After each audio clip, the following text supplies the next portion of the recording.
எல்லாருக்கும் வணக்கம். ஈயச்சொம்பில் பைனாப்பிள் ரசம் பண்ண போகிறோம். அதுக்கு பைனாப்பிள் கொஞ்சம் எடுத்திருக்கேன். அப்புறம் டொமேட்டோ ஒன்று, அதை அரைச்சி எடுத்துக்கலாம்.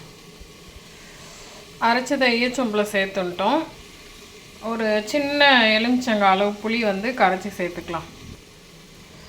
ஸோ புளி தண்ணி சேர்த்துட்டோம். மஞ்சத்தூள், உப்பு, பெருங்காயம் உடைக்க முடியல, அதனால் கொஞ்சம் பெருசாக போட்டிருக்கேன். அதுக்கப்புறம் சாம்பாருக்கு ஃப்ரெஷ்ஷாக நம்ம அரைச்சி விட்ட சாம்பார் பண்ணோம் இல்லையா, அந்த பொடியை சேர்க்குறேன். இன்றைக்கி பருப்பெல்லாம் சேர்க்க போகிறதில்ல, அவ்வளோதான். பூண்டு 4 பல் தட்டி போட்டிருக்கேன்.